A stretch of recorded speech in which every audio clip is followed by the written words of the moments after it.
and welcome to the Art of Being Human.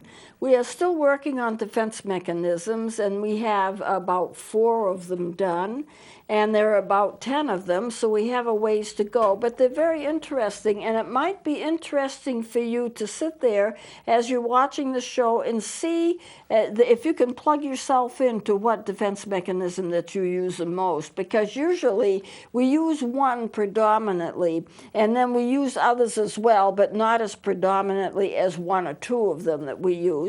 And it's traditional for us. It becomes a part of our personality to use one, and then the others kind of fill in. But we all use them. So as we're going along in this, and we'll probably need this segment and maybe even another segment to complete this part, and you can maybe fit in and understand yourself a little better as to what you use. Whatever you do use, though, don't think of it as being bad or good, because all of these defense mechanisms have elements about them that are good and elements about them that are not so good. And I hate to use the word bad. That's probably not the right word to use. Some are unhealthy, unhealthier than others. Some parts of them are unhealthier. Doesn't make a person a bad person if they're using them. It's just the way that they use them. And if you use them too much, if you go into it too far, as some people do, then what can happen is that you can get yourself involved in an unhealthy situation. You can even develop a mental illness from it if it's way too far. So let's continue. And the next one I want to go into is identification. And this is pretty interesting. We identify with people that we like. We can identify with people who are friends, family members. We can identify with people we don't know. We can identify with people who are stars on television. Or we can identify with people in history, characters in history that are no longer alive, that we have no chance of ever meeting, but we read about them and we like their characteristics, and we try to identify with those people. Children do it in a form of hero worship. They like a certain character on television, whatever it is, and they follow them. To identify with them means you try to be like them, and it can go too far. Well, in terms of hero worship, let me get to that first. A little child, or maybe even a teenager, will identify with a certain singer or a certain actor or even a cartoon character and want to really be like them because they just are attracted to them. Their characteristics are attractive, and so therefore they try to be like them. I can remember my nephew. I had a little nephew at the time. He was about 1 to 2 years old, probably 2 years old, close to that. And he really loved the movie and the cartoon series called Zorro.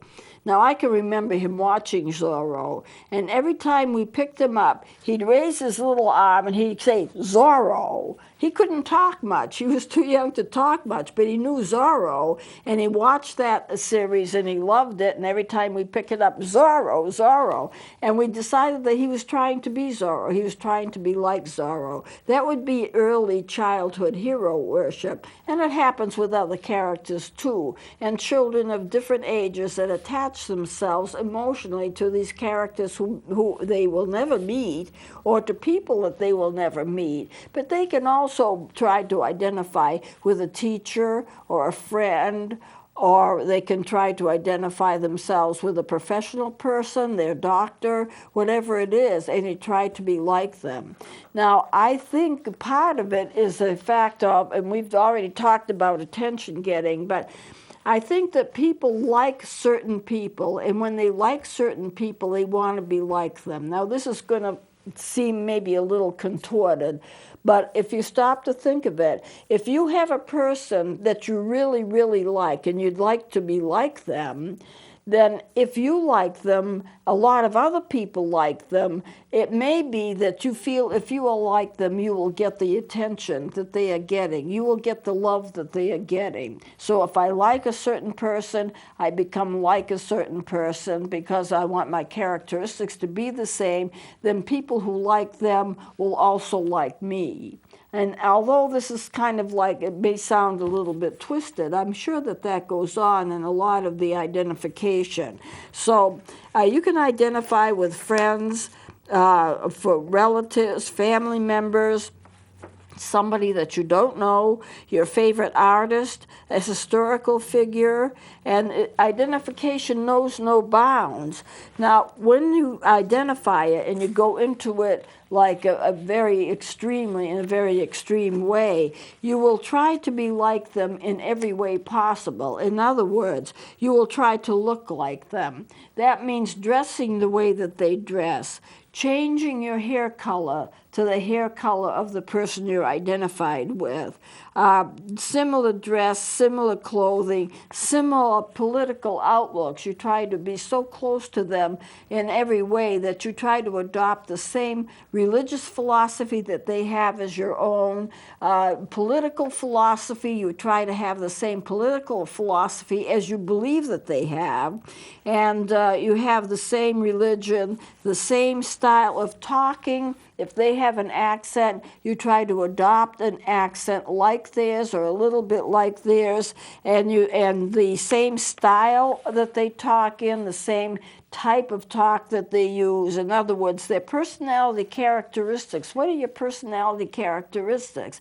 Well, it's the way you talk, the way you look, what you believe in, how you dress, the style of dress, the style of hair color, the color of your hair, everything about you, the way you walk, the way you talk, the car that you drive, the kind of apartment that you have, the type of furniture that you like, anything that you can imagine. If a person, and this is when it's gone way too far, it's gone way too far when a person is willing to give up their own personality to adopt the personality of somebody else because they like them so much and they feel, well, people will like them as much as they like the other person that they're identified with. So you're giving up yourself to be like another person.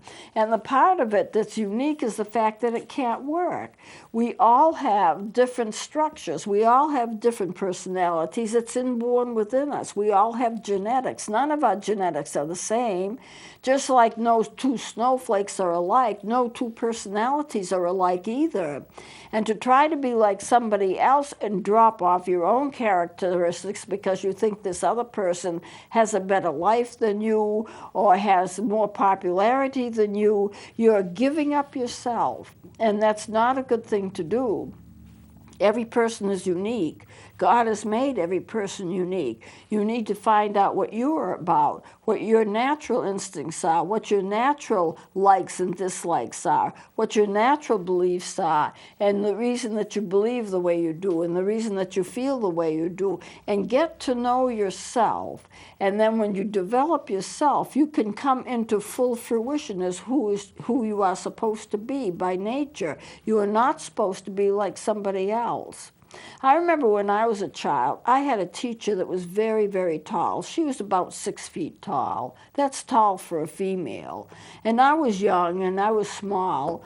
And I decided I really liked that teacher, and she was a very good teacher. And she had an influence on me which was profound and which was good. But the thing is, I wanted to be tall like she was. So I started eating and eating and eating. And I thought, as a child, if my mother was cooking carrots, I would drink the juice. Now, she didn't mind. It was extra nutrition for me. But I was trying to get my body to grow faster, to be taller, because I want to be like her. Now, this is not unusual for children to do, because children do have role models, and these role models are important. It is important for everybody to have role models, especially children growing up. They need to attach themselves emotionally to good people who are doing good things. Identification takes this further. Identification takes this to the point of not only do you want to be like them, not only do they have an influence on your life, which is good, but basically you want to be them. And that's where the line is drawn. When you want to be them to the point where you change everything about yourself so you can be exactly like them because you think they're better off than you are, or more popular than you are, or richer than you are, or healthier than you are, and so therefore you're going to leave yourself behind to become like them, then you've gone over the line. But that's truly what identification is. There is a healthy part of it in terms of a role model, where the role model helps you because you have something to gear yourself after.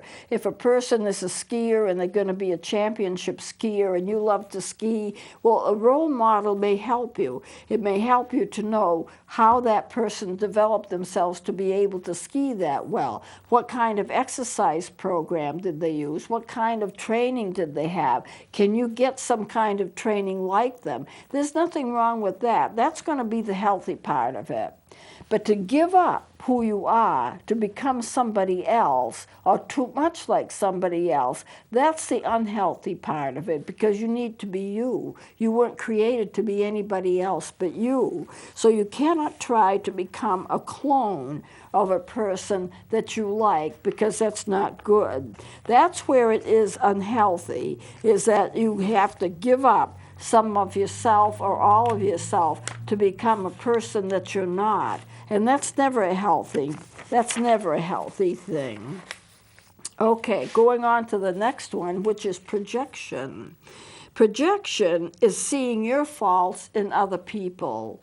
You don't want to face your faults, so therefore you project them onto somebody else. And when you project them onto somebody else, it's like you don't have those faults, but they do.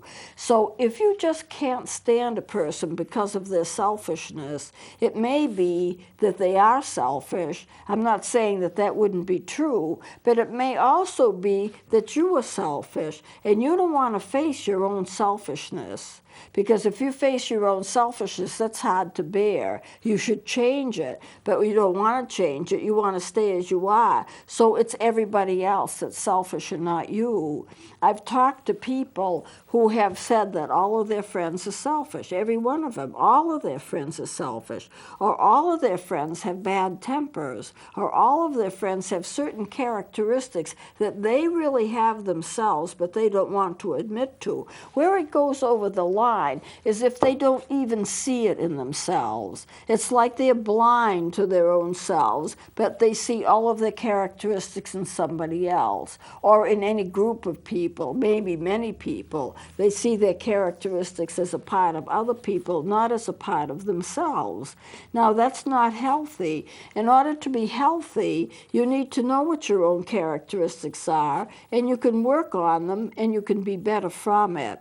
It's not that all of your characteristics are going to be wiped away, but at least you'll have a lot more control of them, and you can take care of yourself in a lot better way, rather than just doing what you're doing to other people and blaming somebody else for it. Whenever I have somebody coming into me for counseling and they're complaining about a personality trait that a lot of their friends have, they're drawn to it, but they don't like it, then I start looking for the same thing in them. And usually I'll find it. And then I'll have to confront them on it. I'll have to talk to them about it, gently, of course, but I'll have to talk to them about it. Do you ever get angry? Do you ever blame other people for things when you did it yourself? And whatever the characteristic is that they're complaining about, I just go ahead with it, and I just work with them on it until they finally admit, yeah, well, maybe sometimes I do this, or maybe sometimes I get angry, or maybe sometimes I throw things on the floor, or maybe sometimes I'm just a little selfish. But usually not me, usually somebody else. And then I have a key right there. You would be surprised, counselors aren't magicians, and they don't know necessarily any more than a person is willing to reveal. But after a while, when you're counseling somebody, you see a pattern of things, and they can't necessarily see that pattern, or they have certain gestures that show something that they're not even aware that they're doing. When a person comes in for counseling, a lot of times they're kind of blind to what's going on. They know they're uncomfortable, but they don't know why. They know what bothers them, but they don't know that they have those things themselves, and they don't know why it is. So they come in because they have symptoms, and what you have to do and what they want you to do is relieve them of their symptoms. But there's no such thing as a symptom without a cause. And so what you really need to do is get to the cause of what they are complaining about in terms of their symptoms. Now, the symptoms are real. They have them. It's irritating to be with people that are constantly selfish. It's irritating to be with people that are constantly angry. But they may be misinterpreting the anger and the selfishness. The person that they're complaining about, or the people, and a lot of times it's more than one person, that they're complaining about may not be as angry, as selfish as they think. You know, maybe they have a little selfishness. Maybe they do get a little angry. Who doesn't occasionally? But these people interpret as anger and selfishness and rudeness and sarcasm, whatever the complaint is, and there are a host of them. They misinterpret sometimes what people are saying and what they're doing, and so therefore they just assume that they're angry and they're sarcastic and they're rude and all of those things. So you have to realize that people come in with complaints about other people, and you have to keep the third eye is open and the third ear is open, so you're listening to them talking and you see a pattern developing. Now, when people get diagnosed in counseling, the first diagnosis given is usually what's called a provisional diagnosis. In other words, this is what the counselor sees at that point in time, but this is not necessarily a final diagnosis. It takes a while to be able to know somebody if you're counseling them well enough to be able to diagnose them, but you come up with an idea. You come up with a pattern of behavior. You ask questions. You let the person talk. You understand what they're talking about, and you see a picture of them. And on that basis of that picture, you do give a temporary provisional diagnosis. And the diagnosis is what you believe to be wrong at that time, but it's not necessarily a final diagnosis. Their real problem may be alcoholism or drug use. They are seeing people in a different way because their drug use or their alcoholism is changing the way that they perceive. They're using marijuana. That tends to change the way a person perceives. As a person who is using a lot of marijuana, the brain actually shrinks. There are problems with marijuana in terms of long-term use, or if you're using a lot of it, or a person is using a lot of it. And you have to assess a person and give them time to reveal themselves, and you have to encourage them to do that. And you have to realize, if you're counseling them, that they're not going to reveal themselves very much until they learn to trust you. And trust is something that's earned. I always tell people, I don't want you to tell me anything you don't want me to know. But I'm hoping that as time goes by, you will trust me enough to be able to tell me things that I need to know in order to help you. And it's always happened. And I think it's happened because I never force it. You never force a person to be well. You never force a person to tell you. I don't. I mean, maybe counselors do, but I don't force it. When the person is comfortable enough to reveal it, they will reveal it. By that time, they're healthy enough to be able to reveal it and not be afraid that you're going to reject them for something that they've done. A lot of people have these inner problems, and when you have these inner problems, you don't reveal those inner problems until you get to trust the person that you're talking with. Well, how does all of that relate to projection or any other defense mechanism? Their defense mechanism is covering for what they're going through internally and helping them to handle the stress of what they're going through internally. It's helping them.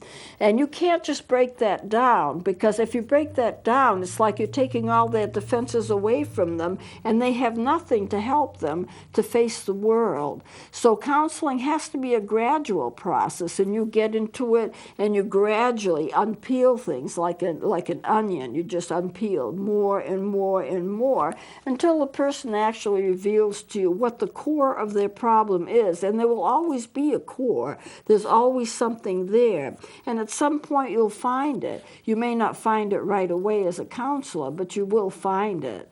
Now, if you're going to a counselor, be prepared that it'll take some time.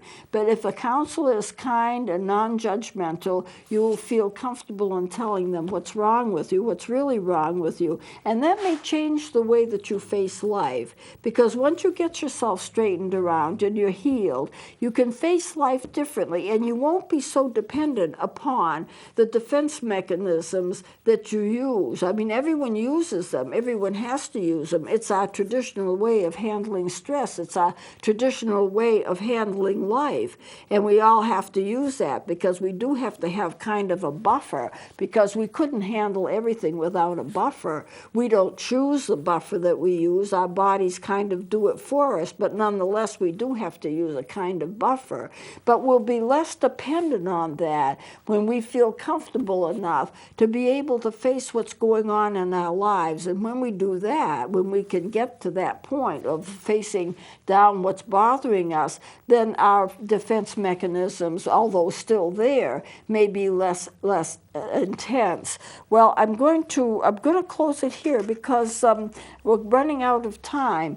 But we'll continue with one more segment of defense mechanisms, and then I think we'll be able to complete them.